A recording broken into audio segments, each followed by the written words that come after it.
नमस्कार दोस्तों, आप लोग को स्वागत है हमारे चैनल पे। तो आज की इस वीडियो में फिर से एक बार स्वागत है।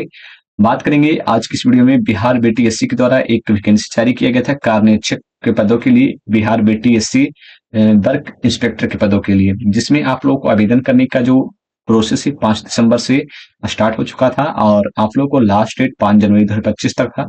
बहुत सारे कैंडिडेट जो है उनको नहीं पता चल रहा है कि किस चीज का ये फॉर्म है, इसमें क्या एलिजिबिलिटी है और क्या इसमें सिलेबस रहने वाला है। इन सभी चीजों पे हम बात करने वाले हैं इस वीडियो में। क्या फीस रहेगा और कब तक इसकी एग्जामिनेशन होगी और इसमें क्या वर्क, कौन सा वर्क इसमें करना है, उसके बारे में भी जानकारी इस वीडियो में देने वाले हैं। तो आप इस वीडियो को पूरा देखिएगा और चैनल पर पहली बार आए हैं तो चैनल को सब्सक्राइब कर सकते हैं। चलिए, सबसे पहले आप लोग को यहाँ पर देखने को मिल रहा होगा कार निरीक्षक के पदों के अंतर्गत यहाँ पर भर्ती लिया जा रहा है। यहाँ पर देखिए, सबसे पहले यहाँ पर आप लोग को देखने को मिलेगा पद नाम, यहाँ पर कार्य निरीक्षक दिया गया है, साथ में यहाँ पर दिया गया वेतन मान, कितना वेतन होने वाला है उसके बारे में दी गई है। सातवें पुनरीक्षित वेतन संरचना में वेतन स्तर 2 रहेगा। ठीक है।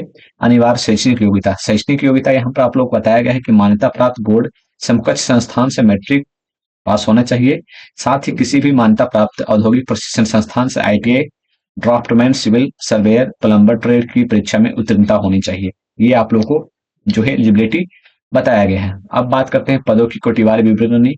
पदों की कोटिवार विवरणी यहाँ पर नीचे देखने को मिल रहा होगा, जो आप लोग देख पा रहे होंगे। यहाँ पर सबसे पहले जो जनरल वाले कैंडिडेट है, यहाँ पे मेंशन किया गया है जनरल वाले कैंडिडेट का, जिसमें 444 पद है, 156 यहाँ पर आप लोग को देखने को मिलेगा। फिर आप लोग आर्थिक रूप से कमजोर वर्ग वाले कैंडिडेट के लिए इन टोटल बात करें तो 1114 टोटल पद है। और फिर इधर देखिएगा तो जो स्वतंत्रता सेनानी है उनके लिए 23 पद अलग से यहाँ पर जो है उनके लिए रिजर्व किया गया है। आगे बात करते हैं। आगे यहाँ पर बात करें तो यहाँ पर जो आप लोग को आयु सीमा मेंशन किया गया है कि कितना एज के ग्रुप के कैंडिडेट भर सकते हैं इस फॉर्म को। तो 1 अगस्त 2025 तक आप लोग को कम से कम 18 वर्ष होना चाहिए, तभी आप लोग इस फॉर्म को भर पाएंगे। अनारक्षित यानी जो जनरल कैंडिडेट है उनको 37 वर्ष तक, यानी कि अधिकतम उम्र की बात कर रहे हैं तो 37 वर्ष तक इस फॉर्म को भर पाएंगे। अनारक्षित महिला जो कैंडिडेट है उनके लिए 40 वर्ष तक, और जो पिछड़ा अत्यंत पिछड़ा वर्ग वाले जो कैंडिडेट है उनके लिए भी 40 वर्ष, जो SC/ST वाले कैंडिडेट है उनके लिए 42 वर्ष रखा गया है। आगे बात कर लेते हैं। तो यहाँ पर आप लोगों को दिया गया है कि जो सामान्य प्रशासन विभाग के संकल्प संख्या इतना दिनांक इतना के आलोक में दिव्यांगों का अधिकतम उम्र सीमा 10 वर्षों की छूट अनुमान्य है, यानी कि उसको 10 वर्ष का छूट दिया जाएगा।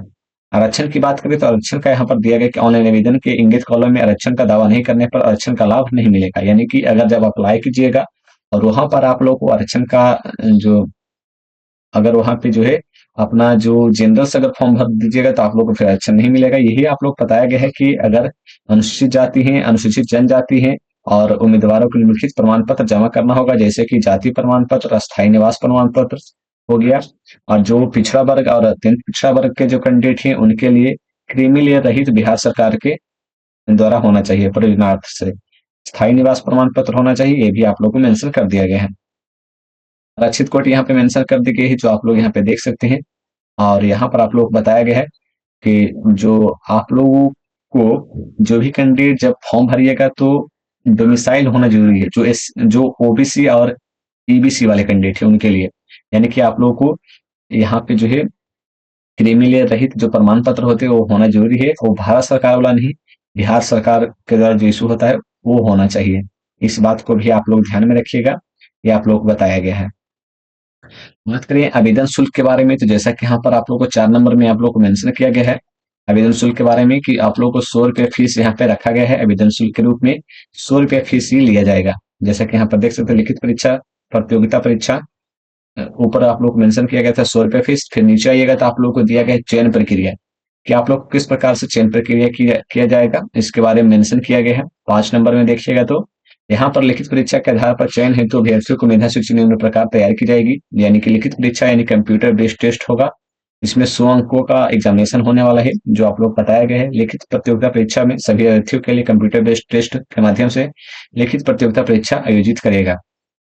परीक्षा का पाठ्यक्रम की बात करें तो परीक्षा पर प्रतियोगिता परीक्षा के प्रश्न पत्र एवं कुल 100 प्रश्न होंगे। सभी प्रश्न बहु विकल्पीय वस्तुनिष्ठ प्रकृति के होंगे, यानी कि 100 के 100 ऑब्जेक्टिव प्रश्न होंगे, 100 नंबर के होने वाले हैं, जो आप लोग यहाँ पर देखने को मिल रहा होगा।